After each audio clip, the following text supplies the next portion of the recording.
தர்மசாஸ்திரத்தில் தேசபக்தியை பற்றி எப்படி கூறியிருக்கு அப்படின்னு கொஞ்சம் சொல்லுங்கள். தர்மசாஸ்திரத்தில் வர நடைமுறைகள் அத்தனையுமே ஆரம்பம் தேசபக்தியில் தான் வரும். யாரோ ஒருவர் தன்னுடைய குடும்பக்ஷேமத்துக்கு ஒரு காரியம் பண்ணுறார், தெய்வத்தை வழிபட சொல்கிறது, அது சாஸ்திரிய முறையில் வேதம் சொன்ன வழியில் பண்ண சொல்கிறது, அதுதான் பலத்தை கொடுக்கறது. ஆனால் ஆரம்பிக்கிறதுக்கு முன்னாடி இந்த நாடு நன்னா இருக்கணும், இந்த அரசன் நன்னா இருக்கணும், வெளியிலேருந்து வரக்கூடியதான இடையூறுகள், வரக்கூடிய சத்துருக்கள், அவளெல்லாம் அழிக்கிற சக்தி இந்த அரசனுக்கு இருக்கணும். தன்னை விட பலம் பொருந்தி சத்ரு வந்தால் தற்கால அடிபணிஞ்சு பொறுத்துண்டு கொஞ்ச நாள் பொறுத்து பலத்தை பெருக்கிண்டு அவனை விரட்டணும்.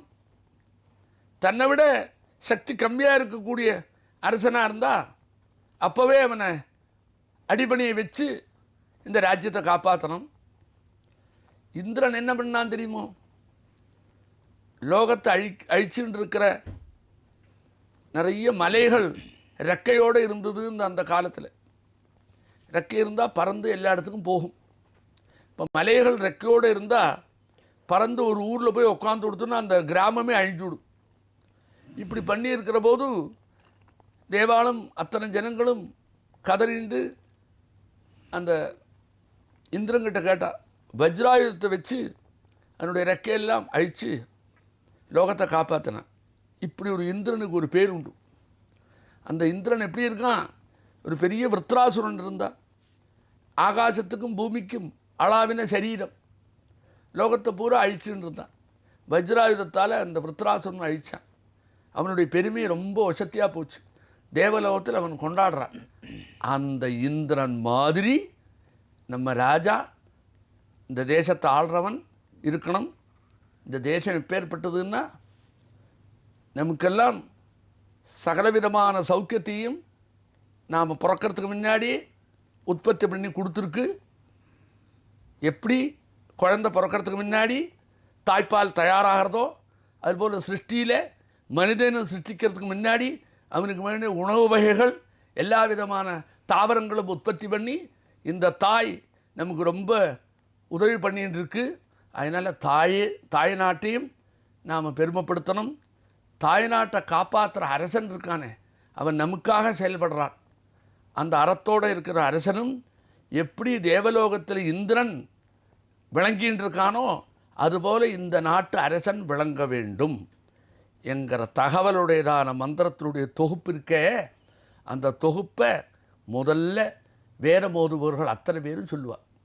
த்ருவந்தே ராஜா வருணோ த்ருவன் தேவோ ப்ரஹஸ்பதி த்ருவந்த இந்திரச்சாக்னிச்ச ராஷ்ட்ரம் தாரயதான் த்ருவம் பர்வத இவாவிச்சாச்சலிஹி இந்திர இவேக த்ருவஸ்திஷ்ட இஹ ராஷ்ட்ரமுதாரய அபிதிஷ்ட பிரதன்யத அதரே சந்து சத்ரவ இந்திர இவ விருத்ரஹா திஷ்ட.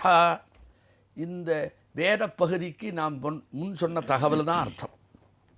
அதனால் வேதம் ஓதுவோன் அத்தனை பேரும் எந்த இடத்துல எந்த காரியம் செய்தாலும் ஆரம்பிக்கிறதுக்கு முன்னாடி நாட்டுப்பாடலோடு தான் நம்ம ஆரம்பிக்கிறதுன்னு வச்சுருக்கான். நாடு சுபிட்சமாக இருக்கணுங்கிறது ஒன்று தான். இதுக்கு இன்னொரு இது எல்லாத்தையும் பண்ணிவிட்டு அவன் சும்மா இருக்க மாட்டான். அதாவது எப்படி சொல்லுவேன்னா, அந்த காரியத்தை இவன் ஆரம்பிக்கிறான், அப்புறம் வேத பாடல் தான் பிரார்த்தனை, வேத பாடல் தான் ஆரம்பம், நாட்டுப்பாடல் தான் இவனுக்கு முக்கியம். அப்புறம் விக்னேஸ்வர பூஜை பண்ணுவேன், பகவான் ஆராதனை பண்ணுவேன், ரெண்டாவதாக ராம் பகவான். அப்படி ஒரு கௌரவம் கொடுத்துருக்கான். இதெல்லாம் முடிஞ்சதுக்கப்புறம் அந்த எதெல்லாம் செய்யணும்னு இவன் நினச்சின்னு இருக்கானோ தன்னுடைய க்ஷேமத்துக்கும் லோகக்ஷேமத்துக்கும் அதெல்லாம் முடிவிற்ற பிறகு கடைசியில் ஸ்வஸ்தி பிரஜாபிய பரிபாலயந்தா, அத்தனை மக்களுக்கும் மங்களம் உண்டாகட்டும். நியாயேன மார்க்கேண மகீஷாக அரசர்கள் காலத்தை ஒட்டி அரசர்கள்ங்கிற டைட்டில் இல்லாட்டா கூட அந்த ஸ்தானத்தில் உட்கார்ந்துருக்கிற மந்திரிகளுக்கும் அதே தான் அர்த்தம். எவன் நடைமுறைப்படுத்துகிறானோ அதிகாரத்தை வச்சுக்கிண்டு எல்லோருக்கும் ஜனங்களுக்கு க்ஷேமத்தை பண்ணணும்னு அவன்தான் ராஜா. நியாயேன மார்க்கேன, எது நியாயமான வழியோ அதில் ஜனங்களை பரிபாலனம் பண்ண வேண்டும் அரசர்கள். அதனால் மந்திரிகள்னு அர்த்தம் நீ சொன்னா. ஏன்னா அந்த ஸ்தானத்தில் தான் உட்காந்துருக்கான். பேரு தான் மாற்றிருக்கோம். அதே தான் இதுதான். மகீம் மகீஷாக கோ பிராமணேபிய சுபமஸ்து நித்தியம் லோகா சமஸ்தா சுகினோ பவந்து. பசுமாடுகள் வேற மோதுபவர்கள் இவாளுக்கு நன்மை இருக்கணும். ஏன் அப்படி சொன்னார் தெரியுமா? நீ இப்படி நினைக்காதுங்கோ. நிச்சயமா இத்தனை பேர் இருக்கிற போது அந்த பிராமணனுக்கு என்ன அப்படி சொல்லுவானே, இத்தனை உயிரினங்கள் இருக்கிற போது அஹிம்சா பரமோ தர்மஹா அப்படின்னா அந்த கோவை சொல்லுவானே, இவனுக்கு அவனுக்கு என்ன தனித்தன்மை, அப்படி என்ன ஒரு உயர்வு, அப்படி என்ன தேவை என்கிற சிந்தனை வேண்டாம். வேதம் வேள்வி செய்ய சொல்கிறது. வேள்விக்கு வேதம் ஓதுபவம் வேணும். வேள்விக்கு வேண்டியதான அந்த ஆஜ்யம், அதாவது நெய், அக்னியில் நாம் விடக்கூடிய நெய் இருக்கே, அது பசுமாடு வேணும். ஒரு வேள்வி நடக்கணும்னா வேதியரும் வேதம் ஓதுபவனும் வேணும், பசுமாடும் வேணும். அப்போ தான் வேள்வி நடக்கும். வேள்வியினுடைய தாற்பயமே என்ன? லோகக்ஷேமத்துக்கு தான் வேள்வி. ஒரு தனி மனிதனுடைய விஷயமே அல்லாது. அக்னௌ பிராஸ்தாகுதி சம்யகு ஆதித்யம் உபதிஷ்டதே ஆதித்யா ஜாயரே விருஷ்டி விருஷ்டே ரன்னன் தத பிரஜாக. வேள்வியினால ஆதித்யன் தேவர்கள்லாம் திருப்திப்படுறா. வேள்வியினுடைய புகையெல்லாம் மேலே போனோன்னா அது மேகமாக மாறுறது, அது மழையாக பொழியறது, பூமியில் பயிர்கள் வளர்றது. வளர்ந்தால் அந்த பயிர்களை இவன் சாப்பிட்றான், இவன் சந்தோஷப்படுறான். அப்படி சங்கிலி கோத்த மாதிரி அது ஒரு பலத்தை கொடுக்கறது என்கிறதா வேள்வியினுடைய தத்துவம். அந்த வேள்வியை நடைமுறைப்படுத்த ரெண்டு பொருள்கள் நிச்சயமாக தேவை. ஒன்று வேரம் ஓதுபவன், இன்னொன்று அந்த நெய்யை எடுத்து கொடுக்குறவன். அப்போ உபகரணமான நெய்யை தரதுனால கோபிராமணேபிய சோமஸ்து நித்தியம் லோகாஸ்தமஸ்தா சுகினோபவன். அகில உலகமும் சந்தோஷத்தோட மகிழ்ச்சியோடு வாழணும். இது ஒரு பிரார்த்தனை. இதோடு அது நிற்கிறது இல்லையவா? அவள் எப்படி வந்திருக்காள்னா, காலே வருஷது பர்ஜன்யா, சரியான காலத்தில் மழை பொழியணும். மழை காலத்தில் மழை வேணும், அகாலத்தில் மழை பெய்யப்படாது. அது நமக்கும் நல்லதில்லை, மழைக்கு உபயோகம் இல்லை. காலே வருஷது பர்ஜன்யா பிருத்திவி சஸ்யசாலினி. இந்த பூமி இருக்க அதிலெல்லாம் செழிப்பாக வளர்ந்து எல்லா சஸ்யங்களையும் ஈன்றெடுக்கக்கூடிய அளவுக்கு செழிப்போடு இருக்கணும்.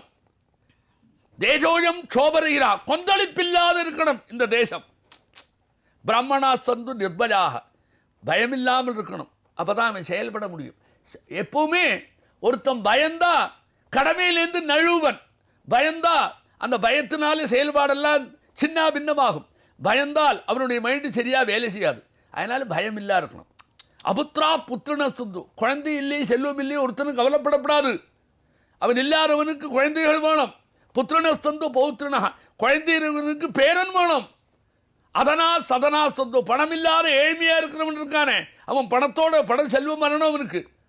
அதனா சதனா சொந்து, இதெல்லாம் இருந்தால் போருமா? ஜீவந்து சரதாம் சதம். எந்த அளவுக்கு அவனுக்கு ஆயுசு அவனுடைய சிருஷ்டியில் இருக்குன்னு குறிப்பிட்டிருக்கோ அத்தனை ஆயுசையும் முழுமையாக அவன் அனுபவிக்கவும் வேணும்.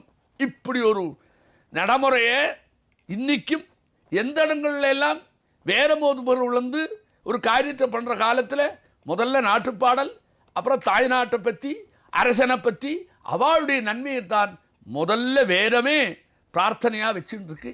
அதாவது வைதிக கர்மாவில் முதல் பிரார்த்தனை நாட்டுக்கும் நாட்டை ஆண்டு கொண்டு இருக்கக்கூடியதான அந்த ராஜாவுக்கும் அல்லது மந்திரிக்கும் தான் வருது. அப்புறம்தான் வேள்விக்கு வேண்டிய பிரார்த்தனை, அப்புறம்தான் எல்லா லோகமும் நன்னா இருக்கணும். அதுக்கப்புறம்தான் ஆறாருக்கு என்னெல்லாம் குறை இருக்கோ அந்த குறை இல்லாத ஊனமுற்றோரே இருக்கப்படாது எந்த வழியிலையும். அப்படி ஒரு உயர்ந்த பிரார்த்தனையை இன்னைக்கு நேற்றுக்கு இல்லை, என்னைக்கு வேதம் ஆரம்பித்து நமக்கு தெரியாது, அன்னையிலேருந்து தொடர்ந்துட்டு இருக்கு. அதனால் அது உண்மையான ஒரு பிரார்த்தனை நித்தியம் பண்ணிட்டு இருக்கு.